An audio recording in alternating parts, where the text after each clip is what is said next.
नमस्कार। Civil engineering estimating and costing subject के आज के लेक्चर में हम फर्स्ट यूनिट के topic different types of estimates and their significance को डिस्कस करेंगे।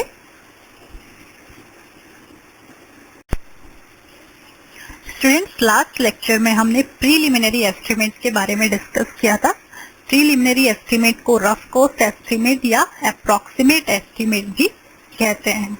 सेम तरीके से हमने plinth area estimate, cubical content estimate, approx quantity method estimate को डिस्कस किया था कि ये सभी एस्टिमेट भी प्रीलिमिनरी एस्टिमेट के ही प्रकार हैं। इन सभी एस्टिमेट से हमें किसी भी वर्क की अप्रॉक्सीमेट कॉस्ट मिलती है।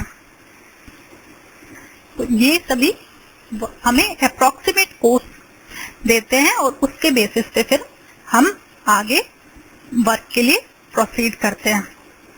तो जो हमने लास्ट लेक्चर में पढ़ा, एक बार हम उसे रिवाइज करते हैं और उसके बाद में हम डिटेल्ड एस्टिमेट के बारे में बात करेंगे।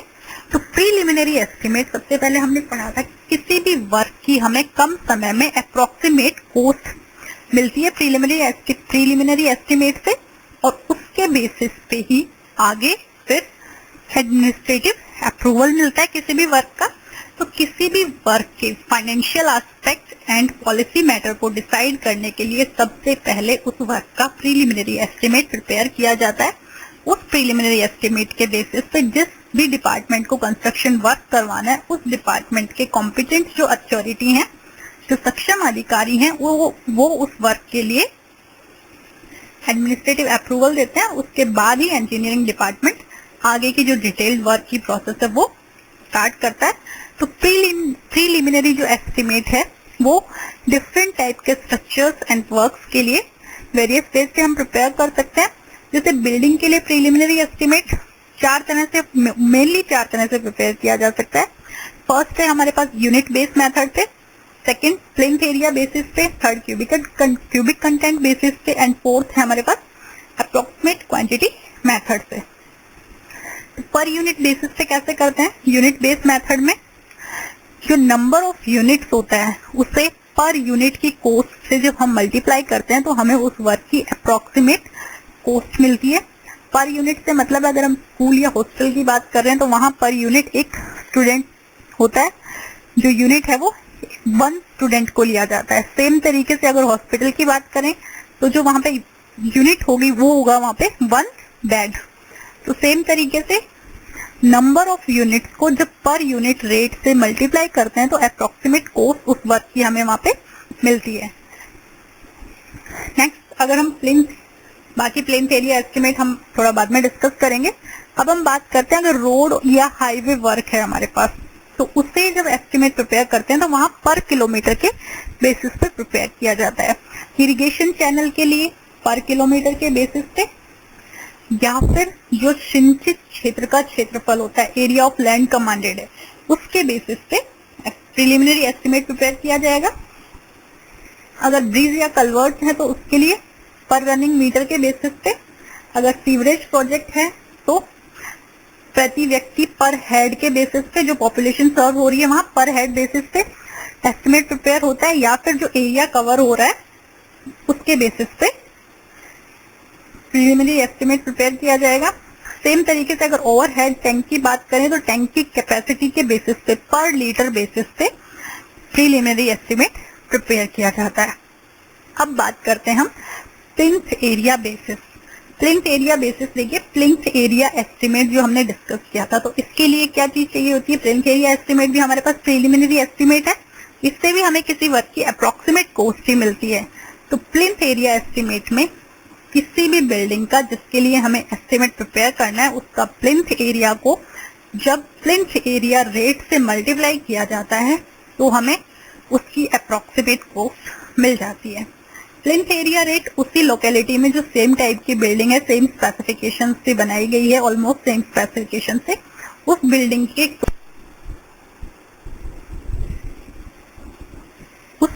के जो total actual cost of construction होती है उससे हम प्लिंथ एरिया रेट लेते हैं। एक्चुअल कॉस्ट ऑफ कंस्ट्रक्शन को जब उसी बिल्डिंग के प्लिंथ एरिया से डिवाइड करेंगे तो हमें वहां पे प्लिंथ एरिया रेट मिल जाएगा, उस प्लिंथ एरिया रेट को हमें जिस बिल्डिंग के लिए अप्रोक्सीमेट एस्टिमेट प्रिपेयर करना है, उस बिल्डिंग के प्लिंथ एरिया से जब मल्टीप्लाई करेंगे तो हमें वहां पे उसके लिए अप्रोक्सीमेट कॉस्ट मिल जाएगी। अब प्लिंथ एरिया किसी भी बिल्डिंग का जो रूफ कवर्ड एरिया होता है, बिल्ट अप कवर्ड एरिया होता है, वो लेते हैं प्लिंथ एरिया हम। तो प्लिंथ एरिया एक्सटर्नल डायमेंशन ली जाती है, वहां पे length and breadth externally calculate की जाएंगी और उसे जब रेट से मल्टीप्लाई कर दिया जाएगा तो टोटल हमारे पास उसका अप्रोक्सीमेट एस्टिमेट आ जाएगा। सेकेंड है हमारे पास क्यूबिकल कंटेंट एस्टिमेट। तो क्यूबिकल कंटेंट एस्टिमेट भी अप्रोक्सीमेट एस्टिमेट ही होता है। क्यूबिकल कंटेंट एस्टिमेट में किसी भी बिल्डिंग की जिसके लिए हमें अप्रोक्सीमेट एस्टिमेट प्रिपेयर करना है, उसकी क्यूबिकल कंटेंट लिए जाते हैं, मतलब लेंथ, ब्रेथ एंड हाइट, उसका टोटल वॉल्यूम मिलेगा। उससे हम क्यूब रेट से जब मल्टीप्लाई करेंगे तो हमें उसका अप्रोक्सीमेट जो कॉस्ट होगी कंस्ट्रक्शन के लिए, जो अप्रोक्सीमेट कॉस्ट होगी वो मिल जाएगी। क्यूब रेट जैसे हमने प्लिंथ एरिया रेट लिया था लोकेलिटी में सेम बिल्डिंग से, सेम तरीके से क्यूब रेट निकाला जाता है। क्यूब रेट से फिर हम cubical estimate prepare content estimate prepare करते हैं। क्यूबिकल कंटेंट एस्टिमेट के अंदर एरिया के साथ साथ हाइट भी होती है इंक्लूडेड। तो ये एस्टिमेट हमें प्लिंथ एरिया एस्टिमेट के बजाय थोड़ी एक्यूरेट क्वांटिटी देता है, लेकिन होता ये अप्रोक्सीमेट एस्टिमेट ही है। सेम तरीके से जब अप्रोक्सीमेट क्वांटिटी एस्टिमेट की बात करते हैं तो इसके अंदर क्या होता है, एक बिल्डिंग की जो टोटल वॉल लेंथ होती है उसको कैलकुलेट किया जाता है और पर मीटर के जो रेट है उससे मल्टीप्लाई करके अप्रोक्सीमेट क्वांटिटी एस्टिमेट निकाला जाता है। इसके लिए बिल्डिंग को दो पार्ट्स में डिवाइड किया जाएगा। सुपर स्ट्रक्चर पार्ट को अलग से रेट कैलकुलेट होगी एंड सब स्ट्रक्चर पार्ट की अलग से होगी। तो ये तो हमारे पास प्रिलिमिनरी एस्टिमेट थे जो हमने लास्ट लेक्चर में डिस्कस किए थे। अब हम डिस्कस करेंगे डिटेल्ड एस्टिमेट के बारे में। तो डिटेल्ड एस्टिमेट हमारे पास देखिए यहाँ पे, डिटेल्ड एस्टिमेट में रिवाइज्ड एस्टिमेट भी डिटेल्ड एस्टिमेट का ही प्रकार है। Supplementary estimate, supplementary and revised estimate, annual repair और मेंटेनेंस एस्टिमेट, ये सभी डिटेल्ड एस्टिमेट के ही प्रकार हैं। तो आज के लेक्चर में हम डिटेल्ड एस्टिमेट को डिस्कस करते हैं। स्टूडेंट्स, अब हम डिटेल्ड एस्टिमेट को डिस्कस करेंगे। डिटेल्ड एस्टिमेट एक्यूरेट एस्टिमेट होता है जिससे हमें किसी भी कंस्ट्रक्शन वर्क की ऑलमोस्ट एक्यूरेट कॉस्ट पता चल जाती है। तो जो डिटेल्ड एस्टिमेट होता है इसे प्रिपेयर करने के लिए सबसे पहले कोई भी कंस्ट्रक्शन वर्क या प्रोजेक्ट है उसे हम डिफरेंट आइटम्स ऑफ वर्क में डिवाइड करेंगे और उन सभी आइटम्स ऑफ वर्क के लिए अलग अलग उनकी क्वांटिटीज कैलकुलेट की जाती हैं और उन क्वांटिटीज को फिर जो प्रीवेलिंग मार्केट रेट्स हैं या फिर जो शेड्यूल ऑफ रेट्स के अंदर उन आइटम्स ऑफ वर्क के लिए रेट प्रोवाइड किए हुए हैं, उन रेट से मल्टीप्लाई करके उस वर्क की कॉस्ट कैलकुलेट की जाती है। तो इस तरह से हमें हर एक आइटम ऑफ वर्क की एक्यूरेट कॉस्ट मिलती है और फिर टोटल वर्क की हमें एक्यूरेट एस्टिमेट मिल जाता है। तो डिफरेंट आइटम ऑफ वर्क की क्वांटिटीज कैलकुलेट करने के लिए सबसे पहले हमें डायमेंशंस चाहिए होती हैं। तो जो ड्राइंग्स होती हैं प्रोवाइड की हुई, उन ड्राइंग्स से डायमेंशंस ली जाती हैं। लेंथ, ब्रेथ, हाइट, डेप्थ, जो भी डायमेंशंस चाहिए क्वांटिटी कैलकुलेट करने के लिए वो ड्राइंग से ली जाती है। ड्राइंग से ये क्वांटिटीज लेने के बाद में ड्राइंग से डायमेंशंस लेने के बाद में क्वांटिटी कैलकुलेट होती है। क्वांटिटी को जब रेट से मल्टीप्लाई करते हैं तो टोटल उस वर्क के लिए कॉस्ट मिल जाती है। तो जो सबसे पहले प्रीलिमिनरी एस्टिमेट प्रिपेयर होता है किसी भी वर्क का, उस प्रीलिमिनरी एस्टिमेट के बेसिस पे जब एडमिनिस्ट्रेटिव अप्रूवल मिल जाता है उस वर्क के लिए, तब engineering department detailed drawing, detailed estimate, सारे डिटेल्स वर्क प्रिपेयर करता है। और जब उन डिटेल्ड एस्टिमेट, ड्राइंग्स, इन सभी को टेक्निकल सैंक्शन मिल जाता है इंजीनियरिंग डिपार्टमेंट के जो कॉम्पिटेंट अथॉरिटी हैं उनके द्वारा, जब उन ड्राइंग एस्टिमेट को टेक्निकल सैंक्शन मिल जाता है तब उसके बाद ग्राउंड पे कंस्ट्रक्शन वर्क स्टार्ट किया जाता है। तो जो डिटेल्ड एस्टिमेट होता है ये दो स्टेज में प्रिपेयर होता है। जो फर्स्ट स्टेज होती है वो होती है details of measurement and calculation of quantities. तो सबसे पहले जो भी आइटम ऑफ वर्क है उसके लिए मेजरमेंट डिटेल्स ली जाती है, डायमेंशंस ली जाएंगी और फिर उनसे क्वांटिटी कैलकुलेट की जाएंगी। और सेकंड जो स्टेप है वो है एब्स्ट्रैक्ट ऑफ एस्टिमेटेड कॉस्ट, जिसके अंदर फिर उनकी कॉस्ट कैलकुलेट की जाएगी। तो अब हम आगे इन्हीं दोनों स्टेज को डिस्कस करेंगे। डिटेल्ड एस्टिमेट की फर्स्ट स्टेज होती है details of measurement and calculation of quantities. तो इसके लिए सबसे पहले हमें मेजरमेंट डिटेल्स चाहिए होती हैं। हर एक आइटम ऑफ वर्क के लिए मेजरमेंट ऑफ डिटेल ली जाती है। तो मेजरमेंट डिटेल के लिए सबसे पहले ड्राइंग्स होंगी। हमारे पास plan, sectional elevation, layout plan, ये सभी गिवन होते हैं। इनसे यहाँ मेजरमेंट डिटेल्स ली जाएंगी। लेंथ, ब्रेथ, हाइट, डेप्थ जो भी चाहिए वो डिटेल्स ली जाएंगी और उन डिटेल्स को डिटेल्स ऑफ मेजरमेंट फॉर्म में फिल किया जाता है और फिर मल्टीप्लाई करके उनको क्वांटिटीज कैलकुलेट की जाती है। तो हम यहाँ पे पहले detail of measurement form discuss करते हैं। तो डिटेल ऑफ मेजरमेंट फॉर्म के अंदर फर्स्ट कॉलम होता है आइटम नंबर, सेकेंड होता है डिस्क्रिप्शन और पर्टिकुलर, थर्ड है number, fourth length, then breadth, height और डेप्थ एंड फाइनल है क्वांटिटी। तो पहले कॉलम में जिस भी आइटम के लिए हम जैसे एक्सकावेशन से स्टार्ट करते हैं तो आइटम नंबर फर्स्ट लिखेंगे। अब एक्सकावेशन दो तरह से हो सकता है, अर्थवर्क की बात करते हैं तो फर्स्ट हम आइटम नंबर 1 लिखेंगे। अब अर्थवर्क इन फिलिंग भी हो सकता है, अर्थवर्क इन एक्सकावेशन भी हो सकता है। तो जो डिस्क्रिप्शन है उसे हमें क्लियर लिखना होगा कि अर्थवर्क अगर हम कर रहे हैं तो कौन सा अर्थवर्क है, अर्थवर्क इन एक्सकावेशन है या अर्थवर्क इन फिलिंग, वो यहाँ डिस्क्रिप्शन में लिखा जाएगा। देन नंबर, तो कितनी वॉल्स के लिए एक्सकावेशन किया जा रहा है, अर्थवर्क का काम है तो एक्सकावेशन कितनी वॉल का, 4 वॉल हैं, 2 वॉल हैं, जितना भी है वो नंबर यहाँ पे फिल होगा। देन ड्राइंग से उनके लिए लेंथ, ब्रेथ और डेप्थ फिल की जाएगी, उन्हें आपस में मल्टीप्लाई किया जाएगा। अगर एक्सकावेशन की बात कर रहे हैं अर्थवर्क तो क्यूबिक मीटर में होता है, तो तीनों को मल्टीप्लाई किया जाएगा, लेंथ, ब्रेथ एंड डेप्थ को, और उसे फिर नंबर से मल्टीप्लाई करके हमारे पास टोटल क्वांटिटी आ जाएगी। तो इस तरह से हर एक आइटम ऑफ वर्क के लिए क्वांटिटी कैलकुलेट की जाएगी। पहले मेजरमेंट डिटेल्स ली जाएंगी, length, breadth, height, depth, drawing से उन्हें फिल किया जाएगा डिटेल्स ऑफ मेजरमेंट फॉर्म में और फिर वहां से क्वांटिटी कैलकुलेट होगी। तो कंस्ट्रक्शन वर्क को जितने भी आइटम ऑफ वर्क में डिवाइड किया जाएगा उन सभी आइटम ऑफ वर्क के लिए यहाँ पे अलग अलग क्वांटिटीज कैलकुलेट की जाएंगी।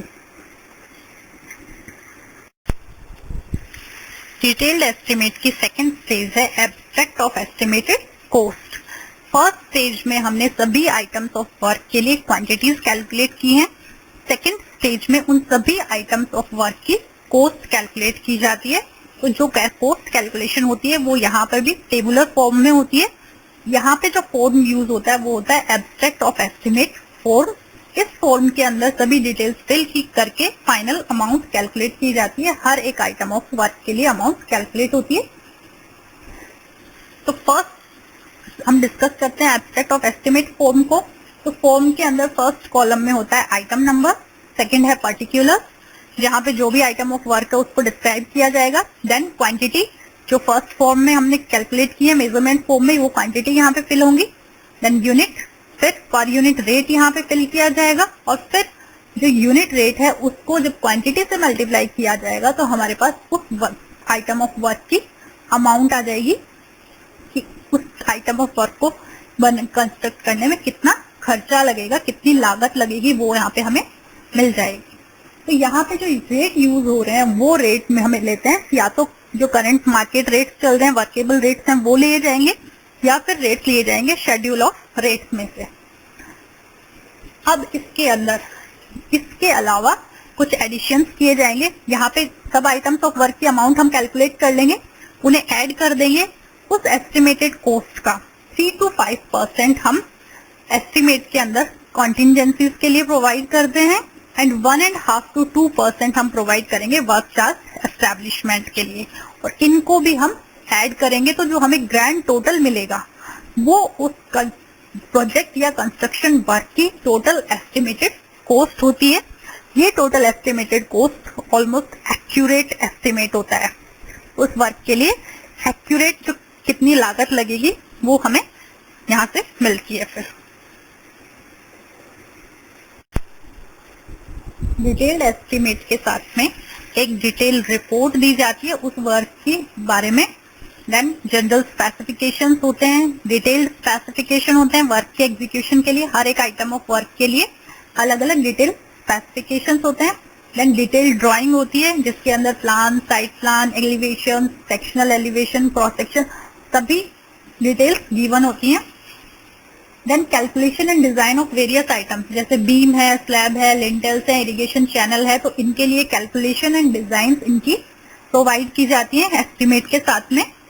शेड्यूल ऑफ रेट जो फॉलो की गई है उस एस्टिमेट को प्रिपेयर करते टाइम, वो शेड्यूल ऑफ रेट, अगर हमारे पास जो आइटम यूज हो रहे हैं वो नॉन शेड्यूल रेट आइटम्स हैं या फिर उनका एनालिसिस, अगर वो रेट उनके शेड्यूल ऑफ आइटम के अकॉर्डिंग नहीं है तो उन सभी आइटम्स के लिए रेट का रेट एनालिसिस भी प्रोवाइड किया जाता है। नेक्स्ट एस्टिमेट हमारे पास revised estimate. Revised estimate detailed estimate ही होता है और ये 3 कंडीशंस में प्रिपेयर किया जा सकता है। फर्स्ट कंडीशन है जब ओरिजिनल सैंक्शन जो डिटेल्ड एस्टिमेट होता है हमारे पास वो एक्सीड कर जाए 5% या उससे ज्यादा का, मतलब जो एक्सपेंडिचर है वो जो एस्टिमेटेड कॉस्ट है उससे 5% या उससे ज्यादा हो जाए तो एस्टिमेट रिवाइज करना पड़ता है।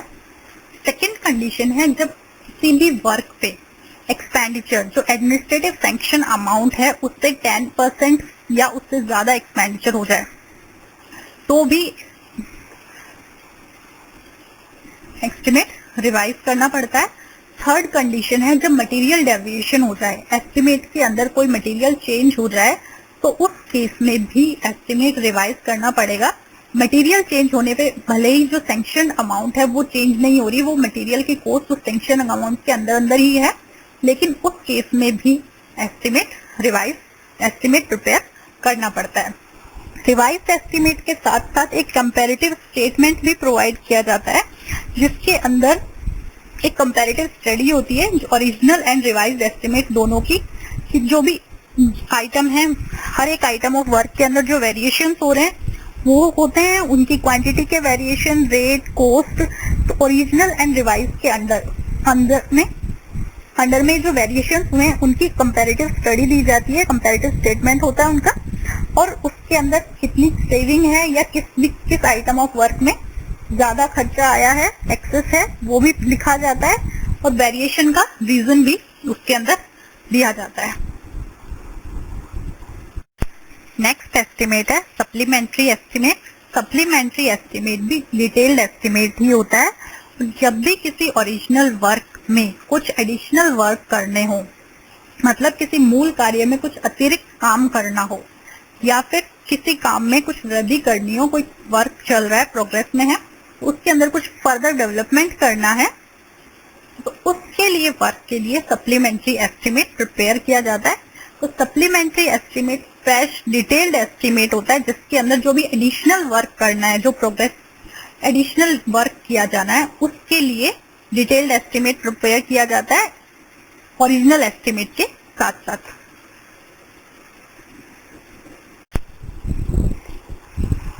नेक्स्ट एस्टिमेट है सप्लीमेंट्री एंड रिवाइज्ड एस्टिमेट। जब किसी वर्क को पार्शियली करके छोड़ दिया जाता है, मतलब कोई कार्य आंशिक छोड़ दिया जाए, तो जो रिमेनिंग वर्क होता है उसकी अगर कॉस्ट ओरिजिनल वर्क की कॉस्ट से 95% से कम है तो उस केस में supplementary and revised estimate prepare किया जाता है। या फिर अगर मटेरियल डेविएशन और डिजाइन में कुछ चेंज आ रहे हैं जिनके कारण जो हमारे पास बहुत ज्यादा बचत हो सकती है, सेविंग हो सकती है एस्टिमेट में, तो उस केस में भी कॉम्पिटेंट अथॉरिटी एस्टिमेट को रिवाइज कर सकते हैं।